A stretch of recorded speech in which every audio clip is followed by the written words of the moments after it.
പുതിയൊരു വീഡിയോയിലേക്ക് എല്ലാവർക്കും സ്വാഗതം കേട്ടോ. ഇന്ന് നമ്മൾ പോകുന്നത് എങ്ങോട്ടാന്ന് വെച്ചാൽ അക്ഷർധാം മന്ദിറിലോട്ടാണ്. കഴിഞ്ഞ ദിവസം ഞാൻ ഇതിൻ്റെ ഒരു ഷോർട്ട് വീഡിയോ ഇട്ടിട്ടുണ്ടായിരുന്നു. അപ്പം നിങ്ങൾ എല്ലാവരും ഇത് കണ്ടിട്ടുണ്ടാവുമെന്ന് ഞാൻ വിശ്വസിക്കുകയാണ്.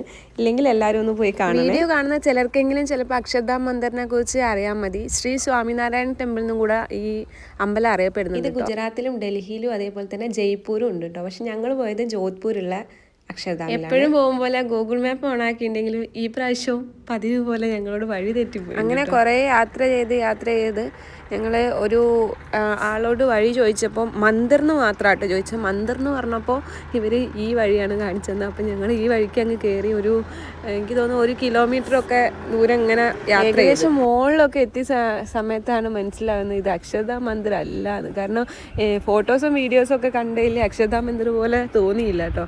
അങ്ങനെ അതാ ഈ മന്ദിറാണ് ഞങ്ങൾ ഫസ്റ്റ് തന്നെ.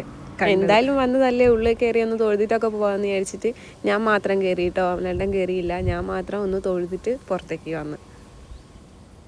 ഇങ്ങനെയാണ് ഈ അമ്പലം വരുന്നത്. ഒരു എന്താ പറയുക, നമ്മളെ നാട്ടിലുള്ള അമ്പലം പോലെയല്ല, വേറൊരു രൂപം.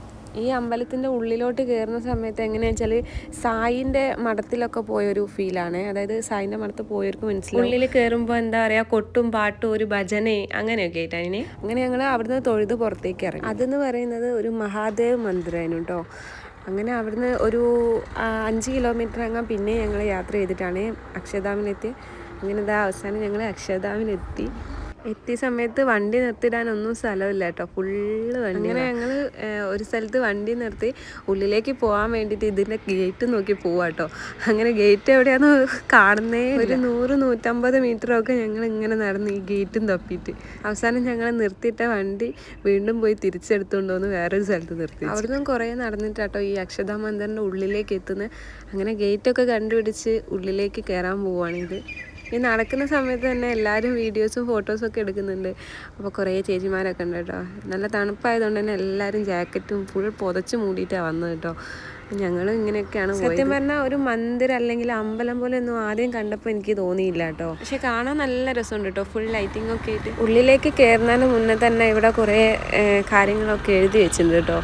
എന്താണെന്ന് കറക്റ്റ് എനിക്ക് മനസ്സിലായില്ല, ഹിന്ദിയിലൊക്കെ എഴുതി വെച്ചു. പക്ഷെ ആൾക്കാരൊക്കെ ടൂറിസ്റ്റ് പ്ലേസ് പോലെ ഇങ്ങനെ ഫുൾ ആൾക്കാർ കേട്ടോ. ആരും പ്രാർത്ഥിക്കാനൊന്നും വന്നാന്ന് എനിക്ക് തോന്നി. ഉള്ളിലുള്ള വിശേഷങ്ങളൊക്കെ ഞാൻ ഉള്ളിൽ കയറിയിട്ട് കാണിച്ചു തരാം. അതേപോലെ ഈ ഒരു അമ്പലം ഇവിടെ വന്നിട്ട് കുറച്ചായിട്ടേ ഉള്ളൂ. അതായത് ഒരു 2025 ഒക്ടോബറിലാണ് ഇത് ഇവിടെ സ്റ്റാർട്ട് ചെയ്തത് കേട്ടോ. പുറത്തുനിന്ന് ഈ ഒരു അമ്പലം കണ്ടു തുടങ്ങിയതിന് ശേഷം എനിക്ക് തോന്നുന്നു ഒരു 200 മീറ്ററൊക്കെ വീണ്ടും ഉള്ളിലേക്ക് എത്താൻ വേണ്ടിയിട്ട് നടക്കാണ്ട് കേട്ടോ. കുറേ നടന്നിട്ടാണ് ഉള്ളിലെത്തി. ഞങ്ങൾക്ക് കാണുമ്പോൾ തന്നെ മനസ്സിലാവും ഇവിടെ ഉണ്ടായ തിരക്ക് കേട്ടോ.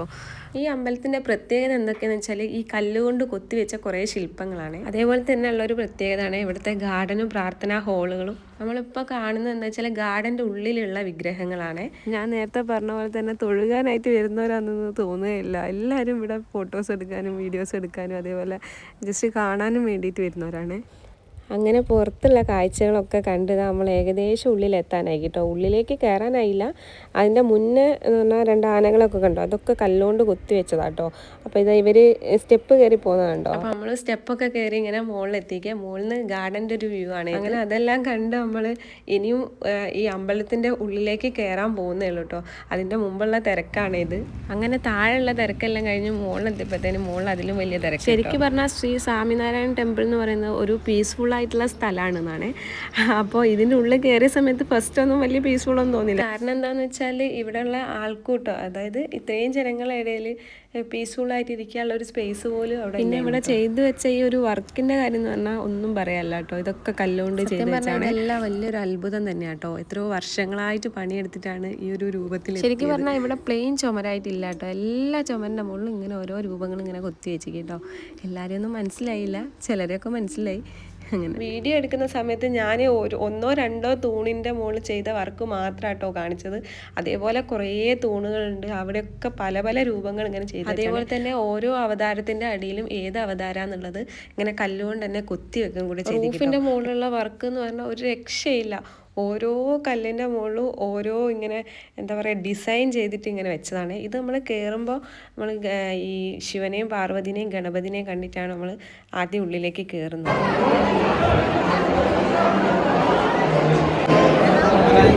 ഈ ആളും ബഹളവും ഉള്ളിലുള്ള വിഗ്രഹം കണ്ടെന്ന് പ്രാർത്ഥിക്കാൻ വേണ്ടിയിട്ടുള്ളതെന്നാണ് കേട്ടോ ഞാൻ വിചാരിച്ചത്. പക്ഷേ അങ്ങനെയൊന്നുമല്ല, എല്ലാവരും ഫോട്ടോ എടുക്കാനും വീഡിയോസ് എടുക്കാനും വേണ്ടി മാത്രം. എനിക്ക് തോന്നുന്നു ഞാൻ കണ്ടതിൽ എന്തോ 2-3 ആൾക്കാർ ഈ കൈകൂപ്പി നടക്കുന്ന കണ്ടുള്ളൂ. ബാക്കിയുള്ള എല്ലാവരുടെ കയ്യിലും ഫോൺ. ഞങ്ങളും അങ്ങനെ തന്നെ വീഡിയോസൊക്കെ എടുത്ത് പുറത്തേക്ക് ഇറങ്ങി കേട്ടോ. അപ്പം ഇതൊക്കെയാണ് ഇവിടെ ഇതിൻ്റെ ഉള്ളിൽ കയറിയിട്ട് കാണാനുള്ള രൂപങ്ങളെ. അങ്ങനെ ഇതാ പുറത്തേക്ക് ഇറങ്ങിയപ്പോൾ അമ്പലത്തിനോട് ചേർന്ന് തന്നെ കുറേ ഹോളുകളൊക്കെ ഇങ്ങനെ കാണാം. നമ്മൾ മുകളിലെത്തിയപ്പോൾ പീസ്ഫുൾ ആയിട്ടുള്ള ഒരു ഏരിയ എന്ന് പറഞ്ഞാൽ അങ്ങനെ അല്ലായിരുന്നു കേട്ടോ. കാരണം എല്ലായിടത്തും ഓരോ ആളുകൾ ഭയങ്കരമായിട്ട് സംസാരിക്കുന്നു, അങ്ങനെയൊക്കെയാണ്. പക്ഷേ ഇവിടെ എന്ന് വെച്ചാൽ വീഡിയോസും ഫോട്ടോസും ഒക്കെ എടുക്കാൻ നല്ലൊരു സ്ഥലമാണ്. നേരത്തെ പറഞ്ഞ പോലെ തന്നെ ഞാൻ പറഞ്ഞില്ലേ, ചുമരിൻ്റെ മുകളിൽ ഒരു പ്ലെയിൻ ആയിട്ട് ഒരു സ്ഥലവും ഇല്ല. എല്ലാ ഭാഗത്തും ഇങ്ങനെ കല്ലുകൊണ്ട് ഓരോ ഡിസൈൻ ഇങ്ങനെ ചെയ്ത് വെച്ചിട്ട്. അങ്ങനെ ഇവിടുന്ന് കുറച്ച് വീഡിയോസും ഫോട്ടോസും ഒക്കെ എടുത്ത് ഞങ്ങൾ താഴെ പ്രാർത്ഥനാ ഹാളിലേക്ക് പോകാൻ പോവുകയാണേ. ഇവിടെയാണ് സത്യം പറയുകയാണെങ്കിൽ പീസ്ഫുൾ ഏരിയ കേട്ടോ. അപ്പോൾ ഇതിൻ്റെ ഉള്ളിലെന്ന് പറഞ്ഞാൽ പ്രാർത്ഥനാ ഹോളാണല്ലോ. അപ്പോൾ ഇവിടെ എന്താ വെച്ചാൽ ഇവിടെ വന്ന എല്ലാ ആളുകളൊന്നും ഇതിൻ്റെ ഉള്ളിലേക്ക് അധികം കയറില്ല കേട്ടോ. എന്തായാലും വന്നതല്ലേ, നമുക്ക് എല്ലാ ഭാഗവും ഒന്ന് കാണാമെന്ന് വിചാരിച്ച് ഞങ്ങൾ ഹോളൊക്കെ ഒന്ന് കാണാൻ വേണ്ടി വന്നതാണ്. ഇത് ഓരോ റൂമായിട്ട് ഇങ്ങനെ തിരിക്കുകയൊക്കെ ചെയ്തിരിക്കും കേട്ടോ. श्री स्वामीनारायण के किशोर श्री नीलकंठ वर्मा महाराज को जल अभिषेक करना है।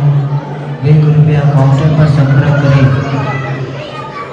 ये मेरे അങ്ങനെ അതിൻ്റെ ഉള്ളിൽ കുറച്ച് നേരം നിന്നിട്ട് ഞങ്ങൾ പുറത്തേക്ക് ഇറങ്ങി കേട്ടോ.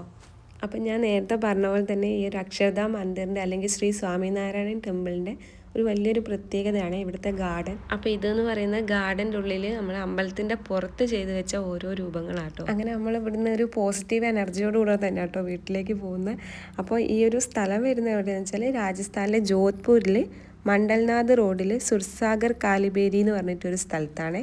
അപ്പം മലയാളികൾ ആരെങ്കിലും രാജസ്ഥാനിലൊക്കെ നിൽക്കുന്നുണ്ടെങ്കിൽ അല്ലെങ്കിൽ രാജസ്ഥാനിൽ വരുന്നുണ്ടെങ്കിൽ ഈ സ്ഥലം എന്തായാലും മിസ്സാവണ്ട കേട്ടോ. രാവിലത്തെ ആരതി 8 മണിക്കും വൈകുന്നേരം 6:30 ആണെങ്കിലും എപ്പോൾ വേണമെങ്കിലും ഇതിനുള്ളിൽ കയറാൻ പറ്റുന്നതാണ് കേട്ടോ തോന്നുന്നത്. അപ്പോൾ ഇന്നത്തെ വീഡിയോ എല്ലാവർക്കും ഇഷ്ടപ്പെട്ടെന്ന് വിചാരിക്കുകയാണ്. അപ്പോൾ വീഡിയോ ഇഷ്ടപ്പെട്ടാൽ ലൈക്ക് ചെയ്യുക, സപ്പോർട്ട് ചെയ്യുക കേട്ടോ. അപ്പോൾ അടുത്ത വീഡിയോ ആയിട്ട് അടുത്ത ദിവസം ഞാൻ വീണ്ടും വരാം കേട്ടോ. അതുവരേക്കും ബൈ ബൈ.